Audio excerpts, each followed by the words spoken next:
Hello, everyone, and welcome to And the Beat Goes On. My name is Ariane Harley Emerson. I'm the Director of Music and Operations here at the Choir School of Delaware.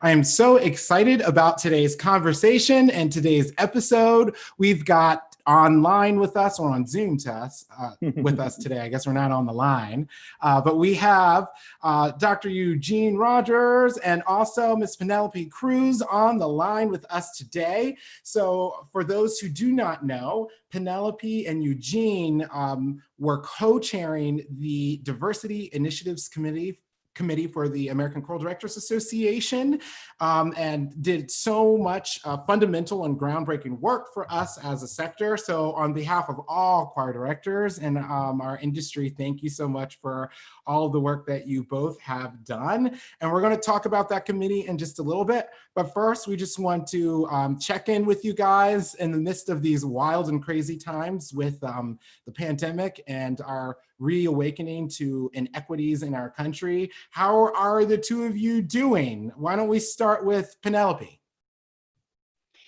Sure. So I am a public high school choir director in White Plains, New York. And we, like everybody else, closed up shop in mid-March. And I've been teaching from home, which is in Brooklyn, New York. And so we just finished up our year Friday. And it's really hard to say, how things went. In some ways, it went as good as it could have gone. Trying to keep in touch with kids. I'm looking forward to trying to do some work while things aren't constantly moving under me, I guess I would say. Yeah, I think everybody is, giving you a second on that. I think that's kind of a similar place to where we all are. And Eugene, how are you? I'm doing better. That's what I Okay. will say. The University of Michigan, Washington Chorus, Exigents are my jobs, if you will. And everything came to a screeching halt about March 13th for me, in a sense. And so first was adjusting to all of those changes, finishing up the year, very stressful. And then the second, I call the second pandemic of all of the incidents that really came to the fore, really had an emotional toll, to be honest. The only thing that kept getting me through at one point was hearing that young man sing "I Just Want to Live" over and over again, and talking to friends. And then that evolved into a lot of meetings and discussions about Joel's fantastic piece and that process. And so I'm doing better now in the fact that I'm processing and that I'm encouraged by some of the conversations that I'm seeing happening. But it's been an interesting few months. So I'm still, all of us, right? What's the fall going to be like? What's the next academic year going to be like? So there's still ambivalence, but I'm looking forward, trying to stay positive about that ambivalence. Well, thank you. And thank you guys both so much for taking the time to chat with us and to chat with everyone online. I just want to let folks know who are watching on Facebook or YouTube that we are monitoring both of those streams. If you have questions for us, you absolutely can feel free to ask those questions. We may or may not be able to get through to all of them today. So if there are questions that we might need to get back to you with or back to you about, we will certainly make sure that we answer those questions on the feeds here, both on YouTube and on Facebook. We'll go back after this live feed, and if there's something we didn't answer, then we'll just kind of go back in and answer whatever questions as best as we can, or point you in the direction of resources. Another thing that we will be doing is we will also be posting resources or websites or anything that you might be able to use or ideas that you might be able to run with. Those will be posted as we are having today's conversation as well, and both our YouTube feed and our Facebook feed, so that you can start adding those things to your bookmarks or your favorites, or just writing them down so you can revisit with them later. So please, we definitely want to hear from you today. And thank you for everyone watching for tuning in. So first, I figured I would ask you guys to tell all of us, what is the ACDA Diversity Initiatives Committee? I'm sure that there are some people who are like, oh yeah, I've heard of that before. There are some people who have heard of it, but actually may not know what has been happening or what work has been happening. And then there might be some of us on today who have never heard of the ACDA Diversity Initiatives Committee and what it does. So fill us in. Sure. Gosh, about 5 years ago, I think the ACDA Executive Council with Tim Sharp started, I think there's 7 standing committees to sort of be an additional arm of the ACDA already existing areas. And so diversity initiatives was one of those 7 standing committees. At first, I was elected as chair, and after 2 years, then Penelope joined as co-chair. And we have a committee of 5, and one of our first charges was come up with a mission statement. What do you stand for? Who are you? And then from there, various aspects of our job that we'll talk about, however it unfolds, we began to work on. My first charge and goal as chair of that committee was wanting to go after more systemic issues, not necessarily events, but what things could we deal with that would affect the overall, if you will, impression of the organization, how performance choirs are selected, how do honor choirs get affected by the choices we make. So those are some of the things that we began right on the ground with. Penelope, what else would you add to that? So sure. So I think what to some extent, we were self-defining, which was great. Yep. In terms of what we wanted to accomplish and what we thought ACDA needed, right? So I think when the standing committee was established, it was clear that ACDA needed to address diversity initiatives and diversity issues, and had no means by which to do that in a systematic or actually effective way. And so when the committee started, we really looked at, like Eugene was saying, all the things that were what are the things that we could actually tackle, and what are the things that we could sort of go after. And I actually, Eugene, I've got the mission statement pulled up, and I'm just going to read it. So because our mission statement helped us define who we are and what we were going to do, and would guide us really in in our mission and what we wanted to accomplish. So the mission of the Diversity Initiatives Committee is to foster diversity and inclusivity in our membership, ensembles, and repertoire through active engagement with underrepresented choral musicians and potential choral participants. As a result of this inclusivity, the committee plans to bring about a broader definition of choral excellence to maintain relevance to the expansion of both the reach and impact of our profession and its musical scope. I think it was really important for us to emphasize that diversity initiatives wasn't about going out and saving people by bringing them into the choral fold, but really saving our entire organization and making everything stronger by saying there are so many people who have not been included, who have not felt part of what ACDA does. Mm-hmm. And without those voices, we can't be as strong. We can't be everything that it could be, right? So we've always heard about ACDA. It's all about maintaining a standard of excellence and a standard of this. And we really wanted to redefine and really go after what is coded in using the word excellence and not. And how can we, if there are codes around excellence, if that's a way that we're gatekeeping, we need to change how we're gatekeeping. That makes a lot of sense to me. And can you also expand on what does that mean, choral excellence, when we're using a lens of equity, and what had been kind of the, we've got connotations and denotations. Can you guys help break that down for us of what what does that really mean, and how does it impact our thoughts about this using a lens of equity?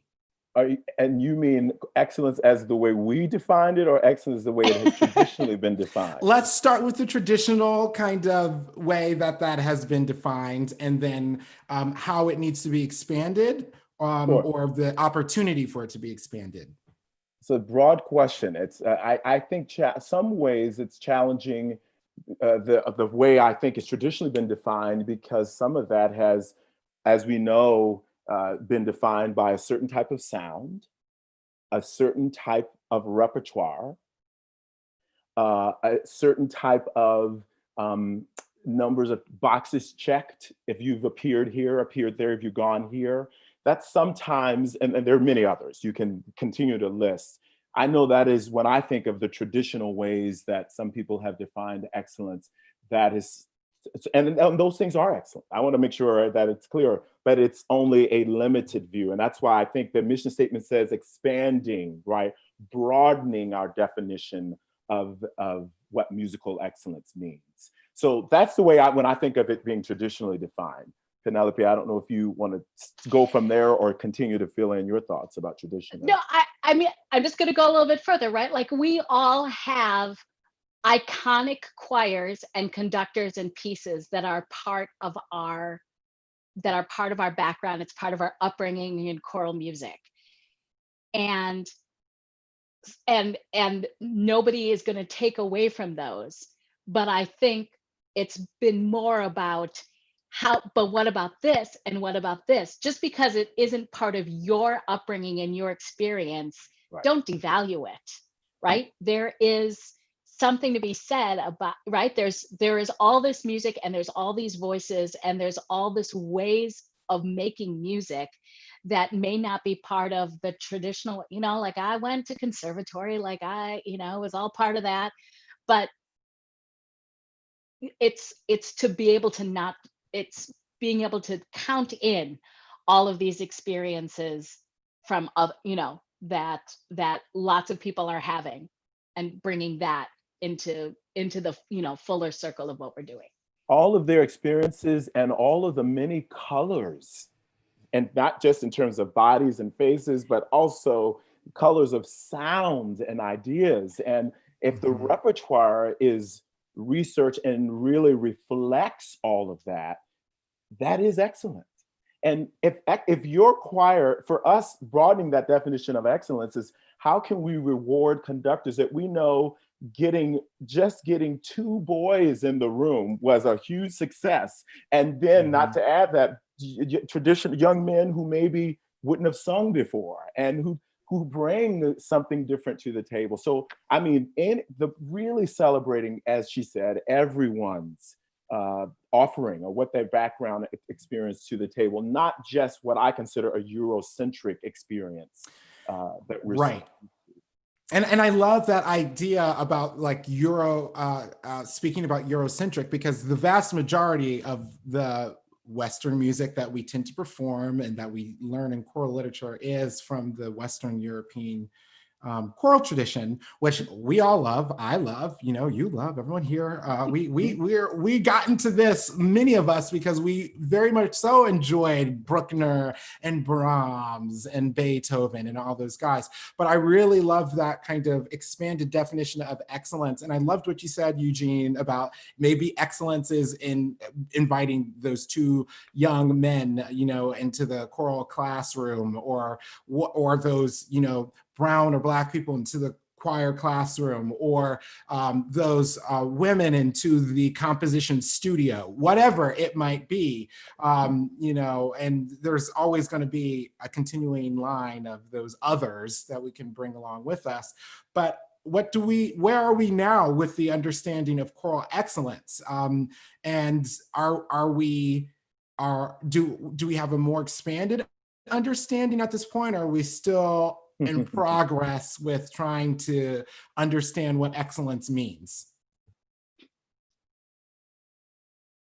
I would say that we're still in progress, right? Right, Mhm. as our stages at conferences, right? So, most of the time we're engaging as an ACDA, it's who you see in conference, who's up on stage, maybe, who's in the reading sessions, who's getting a voice in what we're doing. So I do see that has been changing. Mhm. And as sort of the new generation and the new people have their ears are more open to lots of different sounds and lots of different repertoire, I think that there has been a sea change in that, Good. right? Yeah. And I think we're still on that continuum. We definitely are. And for me, until we have a community that is, and we'll never get rid of it. I mean, gosh, that's idealistic. But until we have a community that has greatly improved bias and barriers in areas of repertoire and accessibility and pedagogical approaches, as far as I'm concerned, we definitely have a lot of work to do. And that there's many areas that I think when I say that, I'm not just speaking of ACDA, I'm thinking of the choral community at large. We still have a lot of work to do in that area. I definitely think the conferences, this last conference we had, I think we saw more sessions on diversity and more choirs from different backgrounds than we've seen in a long time. And that's great. But we have a lot of work to do internally, yes, as a community, not just those conference appearances. That should not be only a marker of someone's success in our field. We've got, and so there's a lot of pressure, right, to get my choir. I'm not excellent until I've checked off this box, and we have to get broaden that. We have to get past that. And there have been some folks who have been writing, blogging, and I think there might have even been a Choral Journal article about choral elitism. And so I think that when there is a hierarchy of like performances or appearances, if you go here or take your choir here or check off this checkbox, and this means X about you or your program or your success, so that makes a lot of sense to me. Can you guys tell us what the Diversity Initiatives Committee has been doing to expand the conversations that we've been having? What has the DIC actually been doing over this time that, it's still fairly new, but what has been accomplished so far? Penelope, I'll fill in the blank if you want to start. Then do you want me to pull up the report or not? Or should we just go? Sure, you can pull up the report. Okay. I think there are things that are like official and there are things that are sort of unofficial, right? In some ways, it's been just important for the Diversity Initiatives Committee to exist and to have names and faces of people who people in ACDA could go to and say, here's this thing that has happened to me, or here's this thing that I've experienced, or here are some things that I think need to happen in our organization. And they have they have come to us as a resource and as a liaison and as a way to, we get the calls, we get the messages that say, hey, you seem like you're in a position to do something or to talk to the people who can make something happen. And so I think that's hard to measure and that's hard to quantify, but it actually has been, I think, what has taken up a lot of in a good way, a lot of our energy and spirit and heart is trying to be that megaphone, be the the entity that amplifies voices that maybe weren't being heard before. In terms of direct things, I think one of the things that we felt that we did really early on is try to make some changes as into how we do the gatekeeping, how we've been choosing audition choirs and honor choir things. And Eugene, why don't you talk to the audition choir part of it? Sure. I mean, one of there was a fantastic meeting that we had in Kansas, gosh, I don't know now, 4 years ago, before the conference that was Oh, in held. Minneapolis. In Minneapolis, right?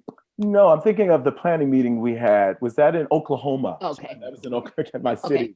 For the Kansas conference, setting up applications where people could do more than just send in sound clips, but also talk about the demographics of their ensemble, how often they rehearse, what's the makeup of the group, so that, because we all know that we listen differently when we learn a broader picture about an ensemble. And should we look at only the sound? And so taking sort of a broader picture.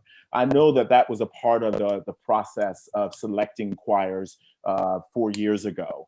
And then honor choir, there was a whole new rubric that I know, Penelope, you played a big role also in helping us with that. Sure. And for the honor choirs, one of the things was typically what they had done was students sang some scales, and students sang their own piece of, their own selection. And then they sang My Country 'Tis of Thee. And it felt not really appropriate, or a little bit antiquated. And so one of the things that they did was to change the My Country 'Tis of Thee to an excerptable part of one of the pieces they'd actually have to sing for the honor choir. So that seems like not, I mean, in some ways it's not a huge change, but in some ways it is, right? I think also, and this is like sort of strange to talk about, but we also, for both honor choirs and for audition choirs, I don't know how we say this, Eugene, we are working to make sure we had different sets of ears listening in the process, right? That it isn't, we think about the sort of traditional aspect of excellence, and that can become a self-fulfilling thing, right? It just kind of keeps, the tradition just kind of keeps rolling over. And until you have different ears come in that have a different set of biases, like it's fine, right? It's just a different set of biases, or it's a different way of hearing. I think that actually also had a big role in how both honor choir students were selected and audition choirs were selected, to kind of even diversify that panel of judges to who were making the decisions. In addition to that, we know that for the honor choirs to come, you have to have a chaperone who stays in the hotel with you the entire time. So how could we make that more accessible? If we can't do that for every student that participates, can we find a way with the local students to make it so that either there's support, financial support, or they actually can go home, come back and rehearse during the day, just start with even that local body, and that's still something we've got to continue to work on. I mean, this diversity work is mammoth work, right? I mean, with an organization as large as this is, to truly have an eye for issues about diversity, equity, and inclusion, I mean, it really is full-time work. And all of us are working professionals who are not professionals strictly in work on diversity. And so, my desire for ACDA really is to eventually hire someone in that office who can be on the ground on a daily basis dealing with issues of diversity. It's just too large of an organization for a committee to do that. Again, I don't, of course, funding is an issue. So I'm not saying it's an easy thing to do, but I think until the committee has that kind of liaison person directly in the office, you can always feel like we're just playing catch up. There's just a lot of work to do, and a lot of areas who need advising and support, as Penelope said, from the state level to the regional level to just being helping educate our various colleagues. I mean, this is important, but a lot of the work if it's going to be done well. That makes a lot of sense. And when it comes to those honor choirs and those performing choirs at conferences, what are some things obviously our regional folks are going to start planning for conferences that are going to be happening in 2022, and that I'm sure planning is already starting in some regard already. What can state chapters, regional chapters be doing with their honor choirs? How do they approach this kind of honor choir and performing choir sort of complexity of trying to, and I don't even think complexity is quite the right word. How do we make sure that there is access and opportunity for all students? What are some of the things that folks can do? And Penelope, I know you worked on this with Eastern Region. And can you talk a little bit about that, like what you guys did Sure. and what other folks might be able to do?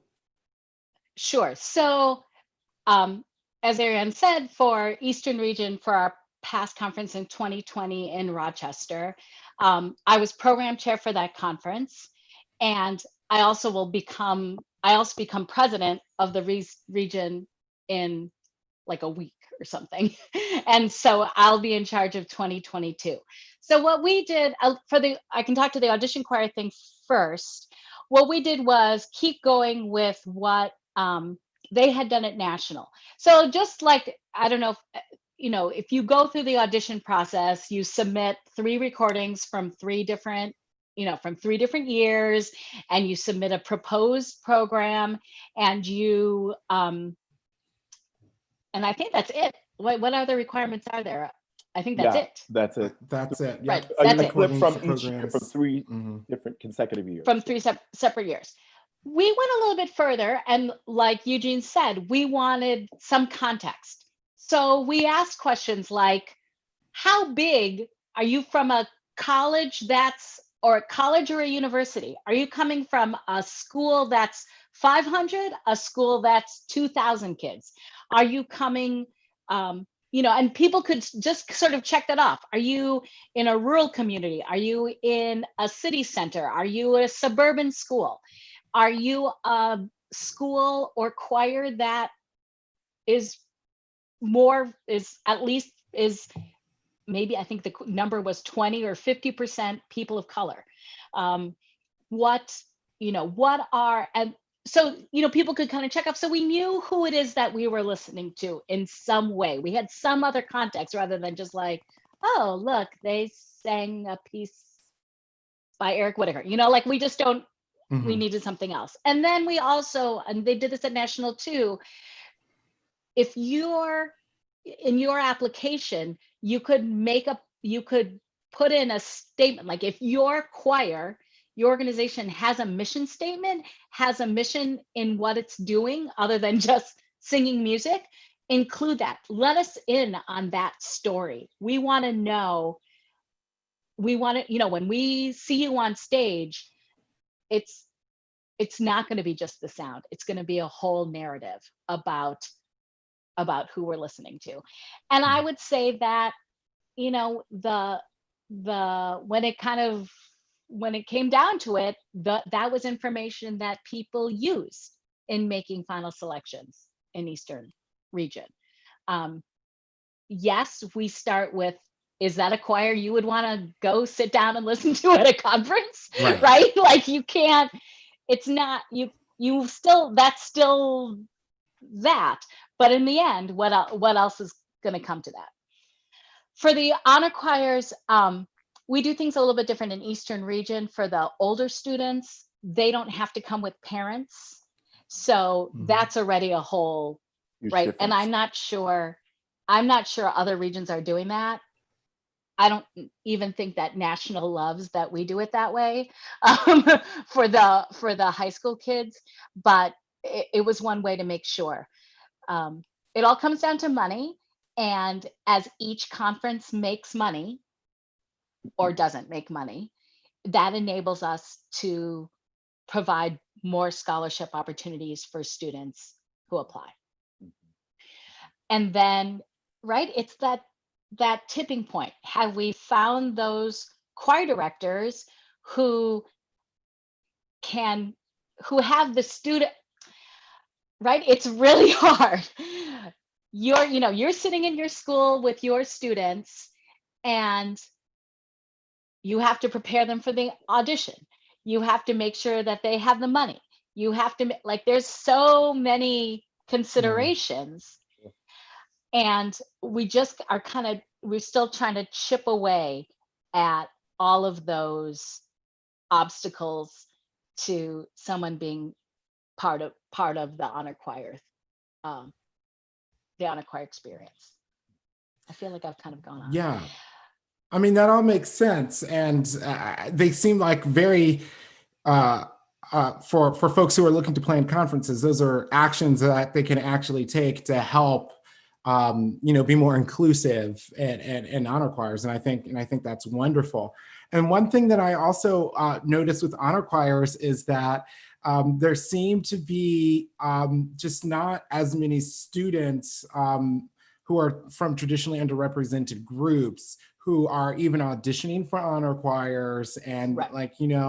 I know that with my own choir, I always worry about how are they going to get there? What's it going to be like? Are they going to be the only chocolate chip in the cookie? Is it going to be a good experience for them?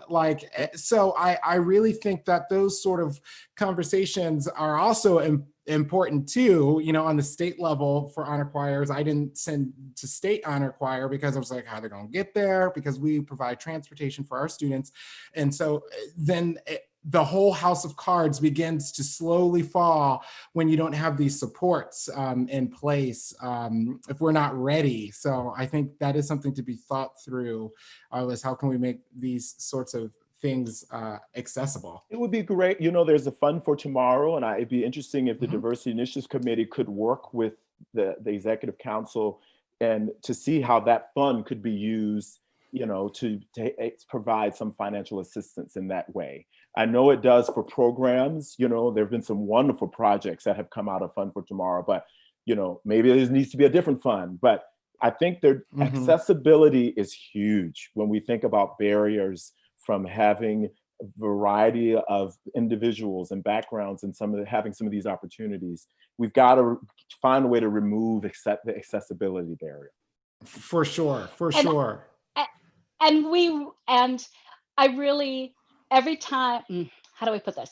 So I meet a teacher who is working in a school that's underrepresented, an underrepresented population. And I see her or him bringing their students to the honor choirs. And that doesn't happen in a vacuum, right? This is a person who's made it work. And they also see that whether it's through who else is in the choir or who's conducting, or even the managers of the choir and how they treat the kids, that's a safe place and a place that's worthy of going through all of that to bring their students to. And then just like everything else, it sets it in motion and it's happening. I think New York ACDA, they have a summer conference. They've had honor choirs for 15 years now. And it's sort of it's more festival. They don't have to go through a whole process. But now there's a lot of students who are coming to that, and they know that it's part of that. So we have to keep encouraging our teachers, our conductors, that this is a really wonderful experience, and we're going to help you get there to do that. And we just need to keep talking that up. For sure. And I mean, this is really great to know, because I know that I've been seeing a lot of conversations online about what are some of the things that we need to be doing to really be more equitable in our own choral ecosystems. And, one of the things that, occurred to me is that there are so many people who don't necessarily know about the work that is already starting, that they can already begin to support, and that there are already models like there are in the Eastern region where they can take a look at how these honor choirs were done, or see what the application looks like for performing choirs. So for folks who are watching, feel free to reach out to people. I don't want to say reach out to Penny because she'll be inundated. No, I'm really happy to do that, because I'm already having conversations with the other regional presidents about these kinds of things. And, so I feel like people are really on board or getting on board or are being forced on board, however you want to put it, to Mhm. to relook at what has been entrenched in how we do things. Right, Let's put it right. that way. Now, I have a question for both of you guys, which is something that I didn't even think to kind of, ask you previously, but I think is important in this conversation. If you could just give us a little bit, tell us about yourselves and your own experiences, and have you ever felt like an other in kind of the choir world or the choral community where you have faced some I don't want to say opposition, but some headwinds, whether they are systemic or whether they are other, than kind of systemic, but help us understand and contextualize your kind of lived, individualized experience. Wow. Should I start? Yeah, Yeah. you I'm go. speaking. You go. I want to start actually. During this time that I've been asked to speak about this topic, we always go inward, and Mhm. it's interesting. I began to think about my journey with choral music, and in fifth grade, I was denied entrance into the choirs because the teacher said, your sound is too loud. Mhm. You will drown out the other kids. It's too much a gospel sound. We don't have that here. And that's it. That was the end of the conversation. And I had a classroom teacher who was an African American woman who played the piano at her church and said, your journey does not end here. And she put me in talent shows, and I realized I could sing and I could keep singing. But I use that as an example because I think a lot of folks are coming to this with, this is the way I've been taught as a good sound. And think about all the Eugenes who maybe did not have a teacher to say, this is not over, that maybe did stop singing in choir or experiences. And so that's the very first journey when I think about barriers, is we have to broaden our concept of sound. And maybe she could have taken me to the side and worked with me for a minute before, maybe if my voice was that loud, and or saying, even phrase it in a different way.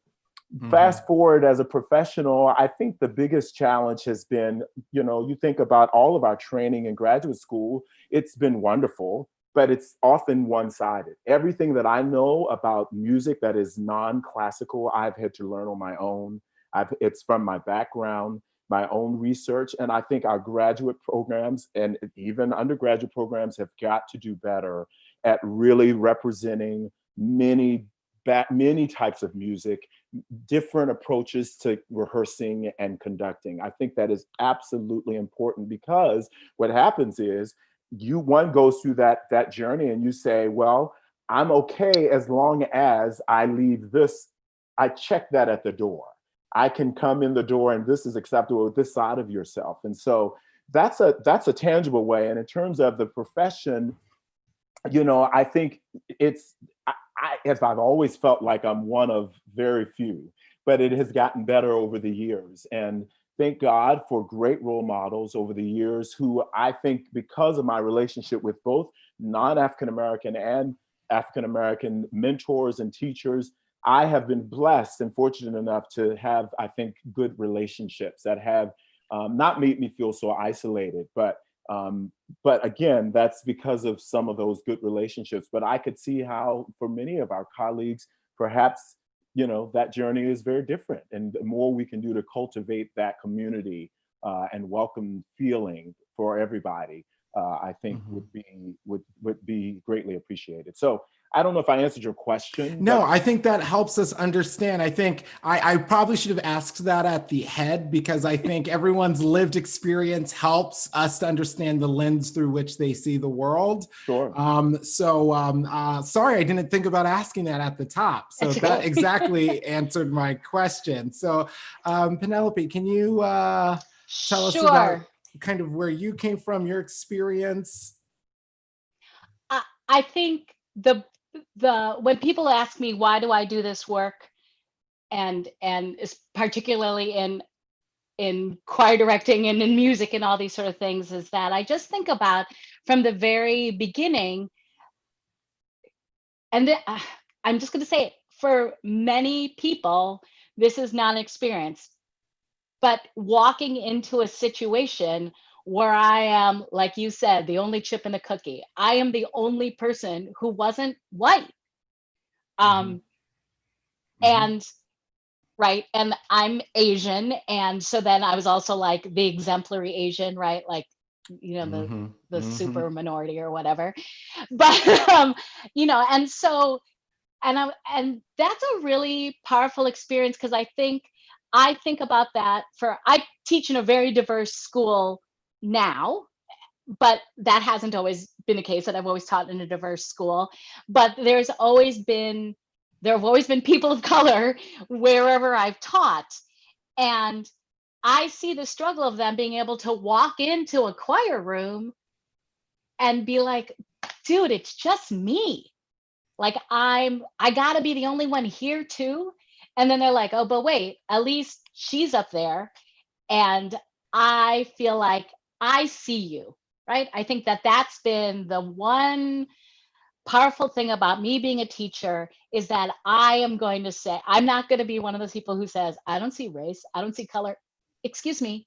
That's what you need to see. Yes. You Mhm. need to see Here, here. that your student of color, your black student, your white, your Asian student, whatever, that I see you, and I know your experiences are going to be different from who you might be sitting around you. And that is a really powerful thing to me, because I felt right I felt that as a young person, being the only one in a room. But I just loved music so much, and I just Mhm. loved all of that so much.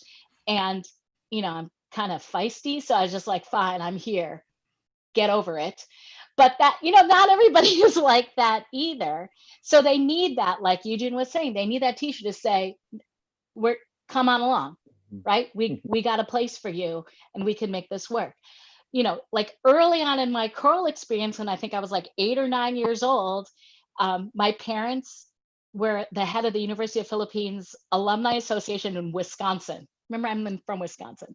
So, and the University of Philippines Magical Singers came and performed. Yes. Well, now we all know them, right? Yes. But I Of was just like course. this 8-year-old who was like, oh God, more Filipinos coming. We gotta host them in my house, and Yep. I gotta whatever, and I gotta listen to them sing. And I just remember going to the concert, because I had to, because my dad was in charge of the whole Mhm. thing. And I was like, what is happening? That was like not just my first Filipino choral experience. That was like my first real choral experience. And then there are people who look like me. It's over, right? Like, Mhm. boom, Yeah. like, I'm in. I'm all in. And and that experience, I think, left me and has come back, as now I've entered the choral profession, and everybody knows who the University of Philippines Magical Singers Mhm. are, Of right? course. Mhm. Mhm. So, and right, so when I somehow there has to be that experience for all of our students in some way, that they see, that they Mhm. hear themselves, or someone Yes. or that they see that they are there. And right, like that could be the mission statement. I mean, I feel like that's my personal Right. mission statement in diversity initiatives, is like, we need to see every, like, representation, like we need to see it, because you can be it. Right. Right. And I think that's so important. Like, and for those who are watching, the reason why I asked them to share this is because I think so many times we miss how great of a responsibility it is that we have. And I had a similar experience to Eugene, where it was like too loud, too black sounding, which is what it was, too much chest voice. Let's call it for what it is. And so, like, but it was someone who was like, no, this is someone who's gifted and talented, and whose voice is beautiful and can sing in many different styles, and you need to be taught that. And I was very fortunate and lucky to have that experience, like you guys.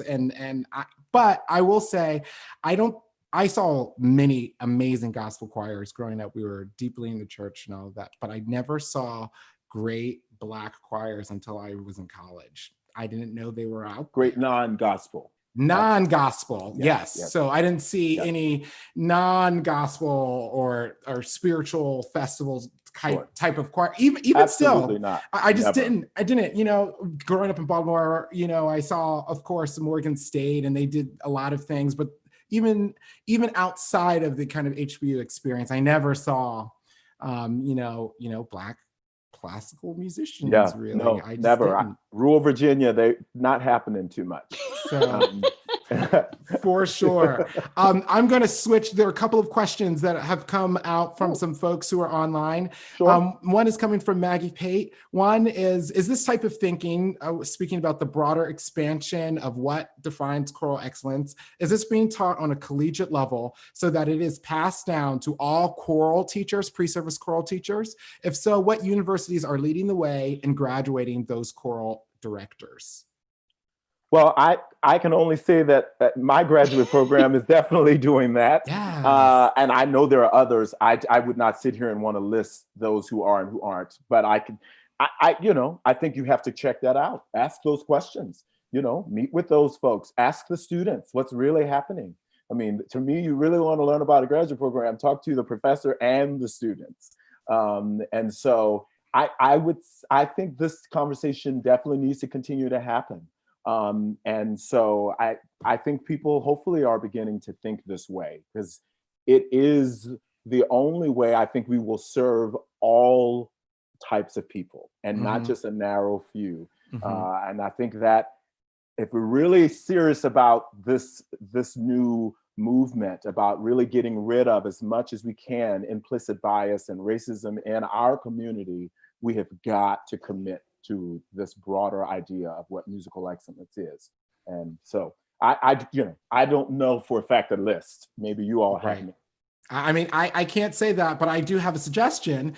If people are looking for the graduate level, and even on the undergraduate level, but you can request a syllabus and to see what is in that choral lit. If you're particularly on the graduate level, just request can I see what your syllabus looks like, because that will tell you a lot about their commitment to that, to being inclusive. And the other bit is, as far as music education sequences, I don't want to name certain universities and not other ones. Yep. I think that's wise. I'm glad you did that, because I was going to go there. But just kidding. No, but I have seen some universities and schools that have music education sequences that are now teaching to diverse populations or inclusive populations popping up there, which I did not see when I was in school. And so I am seeing a change in the curriculum, and so far it's been mostly on the music ed side that I've seen it. But I was pleasantly surprised to see a number of schools and some large universities that had teaching to inclusive populations and, programming for inclusive populations. So I was encouraged by a few of those programs. I don't know if Penelope, if you have any. No, I was just thinking about the things are gonna have to change. I've been teaching at this high school. White Plains is, I would say, 40% Latinx, 30% Black, 30% white, something like that, and a full spectrum. And the choirs have, for the most part, reflected the population of the school, which is sometimes hard to do, right? And I've been very glad about that. But then the students are in my choirs, and then they go off to college, and they join choirs. Sometimes they join a cappella groups, but a lot of times they're joining choirs. And many years ago, a lot of kids would come back to me and be like, nope, I'm not going to be in that choir anymore. It's not as diverse as White Plains was. And we don't sing music. We don't sing all the kinds of music, right? And I would be kind of brokenhearted, because here are my babies who've had this rich experience, and choir means a certain thing to them. Sure. And they're like, what? It doesn't mean that everywhere else? And you're like, oh, what are you, I can't, what? I'm going to call them and be like, look, but that's been happening less and less. That's great. as the years have gone by. That's great. The kids aren't coming back to me and saying, I'm dropping out of choir because I'm the only, or I'm the, or we're not doing this. They, they're reporting back things that are different. Here. And That's great. I kind of feel like it must be changing out there. Yeah. Go ahead. Go ahead. No. I was going to say and hopefully we're getting past to the point that we're programming based on stereotypes. That is absolutely important, and that seems like that not only maybe are they diverse, but people are broadening that diversity, what that can look like and sound like. So. For sure. There's another question here coming from Jen. What are your thoughts on states opening up festivals on to non-public school choirs? So basically community choirs.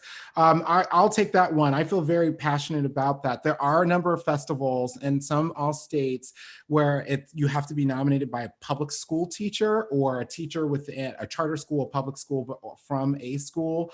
So I am familiar with what the question, kind of the context of the question. And I would always encourage local kind of festivals or states that are having all states or honor choirs to be open to the idea of having kids be nominated and put forth by community choir organizations. This has been a problem that we have faced at the Choir School of Delaware. It has been a big one because a lot of our kids don't actually have choir where they are offering, and it's the only place that they have it. And they've not had the opportunity to audition for certain honor choirs or festival choirs or kind of things that have popped up. So that's kind of what I think is that we should, of course, be as inclusive as possible, particularly in these urban centers where there are schools that have and schools that have not. So whenever you can. And for me, I thought that someone had an axe to grind with us or our kids. And then I'm like, I'm going to send an email. And they're like, oh, I never thought about this before. Of course, send your kids. And so don't be afraid to ask too, because I was feeling some type of way about it, but I had not actually asked the question. And then they were like, oh, of course, we would love to have some of your students join too. So just a thought you could always kind of ask. Right, in ACDA, the only parameter is whoever is the nominator and whoever submits them to audition, who submits the audition for the honor choir has to be an ACDA member, right? So we have private voice teachers who are ACDA members who are submitting their students.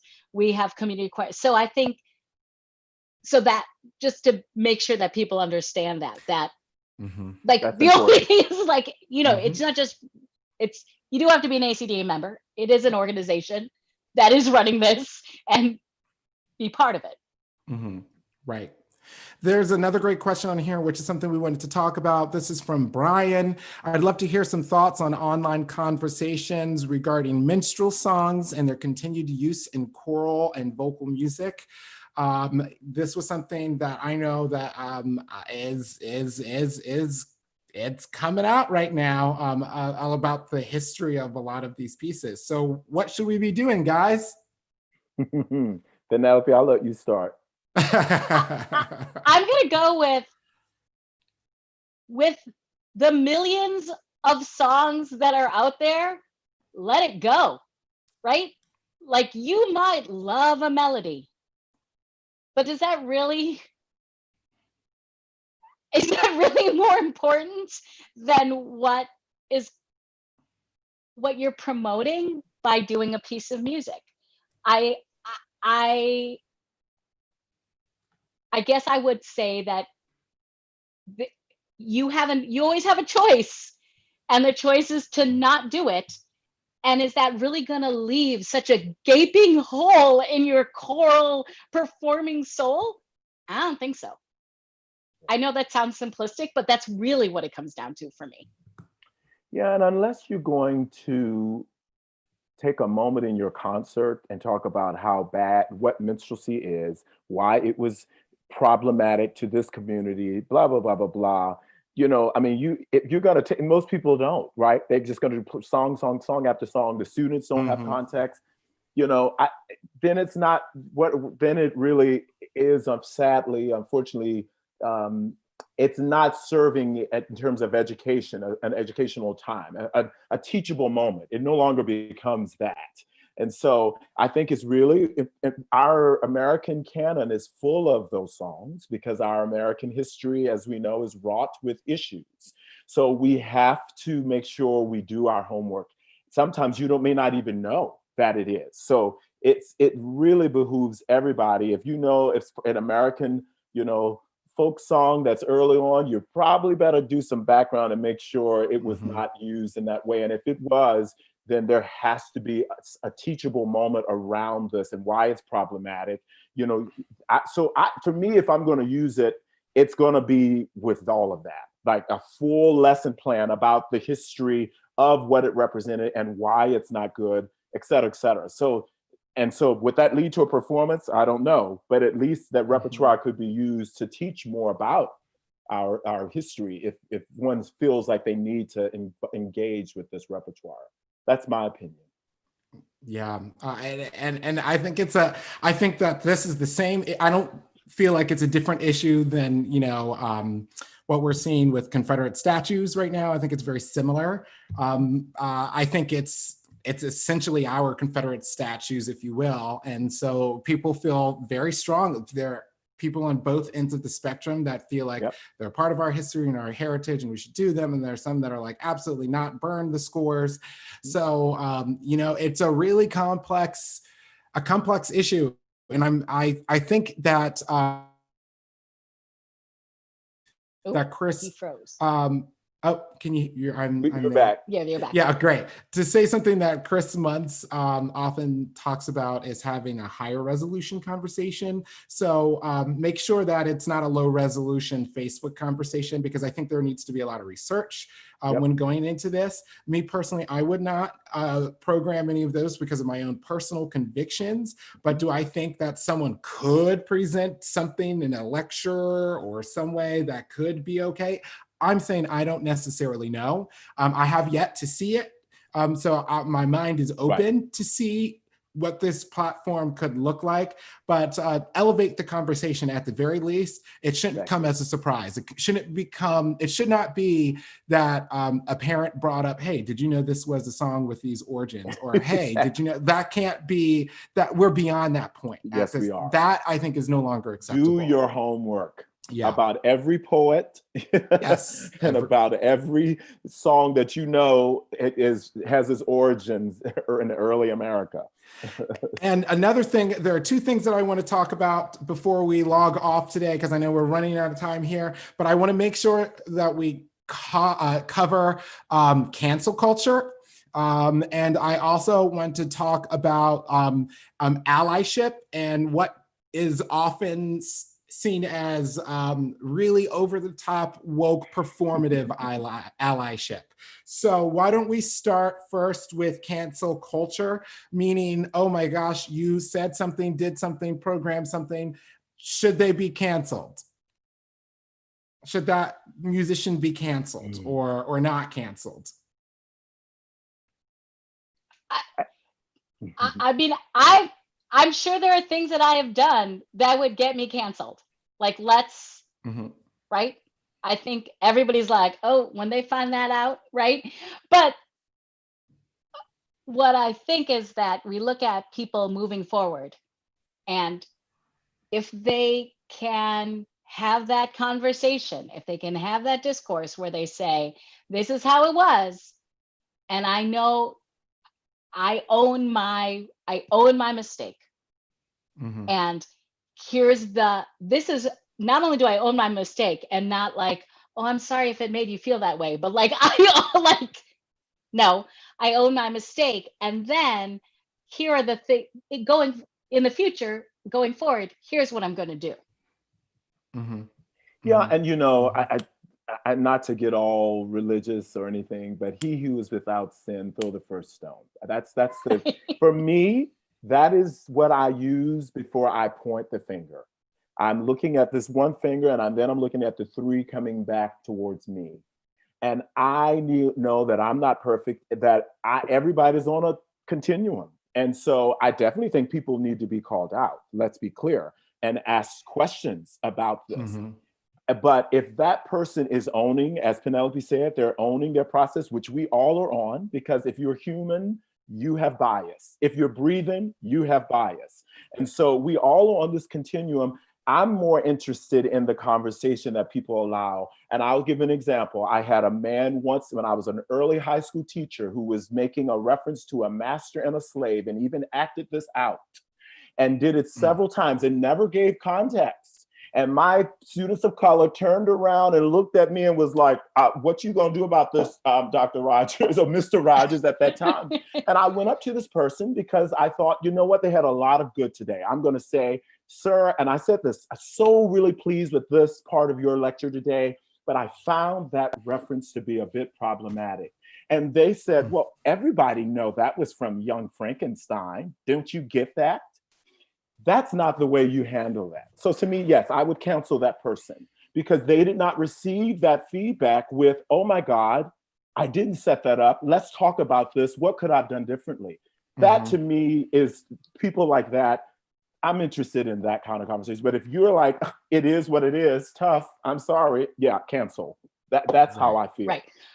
Once somebody shows you who they are and then keeps showing you that same backside, I'm done. Absolutely.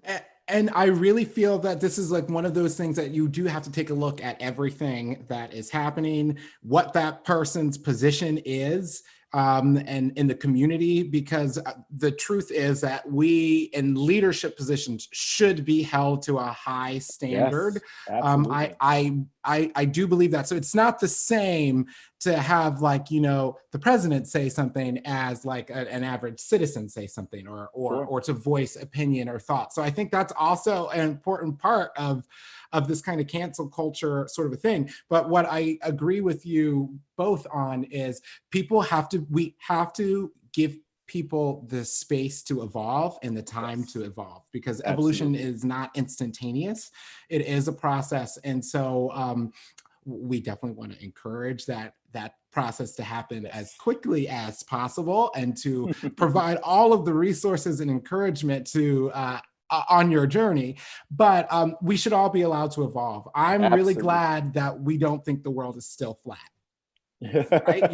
So I think we have to have some allowance. We know we've had colleagues who have walked away from ACDA and are they've said done. I've had conversations. They're like, "Why are you still working in that? Why are you still trying to do? And I'm like, because I think it can move and I think it can change if I just go back into some of the ways that I was treated or other people were treated or not seen or whatever. I could easily be done with it too. And I'm not. I want to see the good. I want to see the ability to change in people and in organizations. And I want to say this, not to brown nose anybody, I don't need to do that, but I feel as if the EC that we have now is very receptive to hearing from the Diversity Initiatives Committee. So I would encourage people to reach out to Aaron and all the committee members, Genevieve Brown-Kibble, Andre de Quadros, Noel Archambault, I think I got that right, Ahmed Anzalua, I don't know if I got his last name completely right. I reach out to all of them, and of course the chair, and I feel as if they're receptive to hearing these things. This didn't used to exist. The fact that this now exists is a huge, I think, very important and a huge plus to our body. So. And as we close out today, I want to talk about allyship. What is helpful allyship? What is not helpful allyship? And what is this performative nature that we can sometimes see? I don't know if anyone wants to take that. Penny, go. I think that if you're feeling really strongly, think about who it is you're having a conversation with. If you're having a conversation with somebody who is probably thinking the same thing and you're kind of going off on that, that's performing. If you're having that outrage and you're having that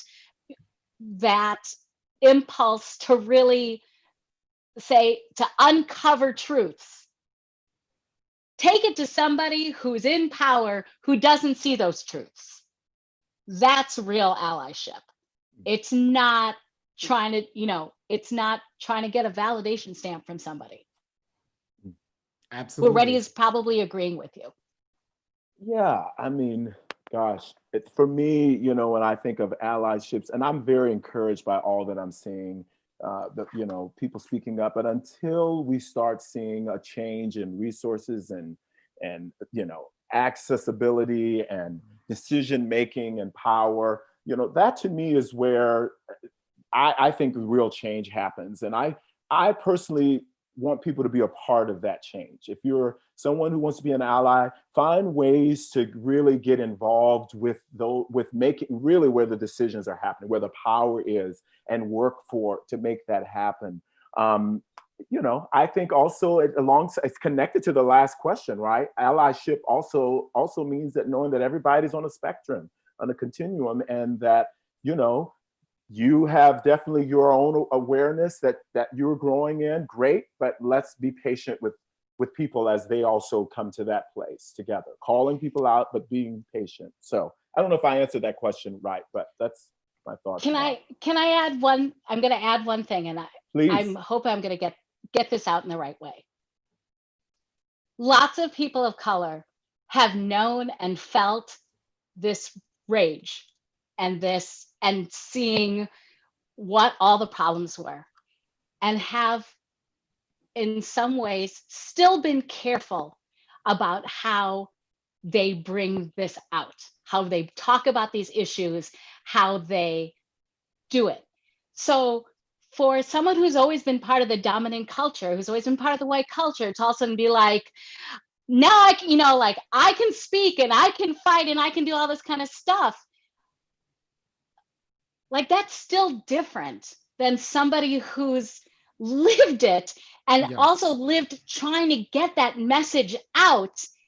And now you're going to steal their thunder. I mean, I can't. I understand what you're saying. Get all the way. I can't get all the way on that. For me, it demonstrates an imbalance of power. The fact that that one person's voice matters more than another, that ally's voice will be heard, and that ally is allowed to express rage in this way and not be the angry black guy or the angry black woman or the whatever that it might be. So I feel like there is a bit of a power imbalance there, and that we definitely need our allies. We won't be successful without allies. Right. We absolutely need allyship, but in those allyships, remember to, before amplifying your own voice, to amplify the voices of those that are in the conversation or the subject of the conversation. So like, I think if we have the ally voices louder than Black or brown voices, or LGBTQIA voices are louder than women's voices, then what happens is we exacerbate an imbalance of power.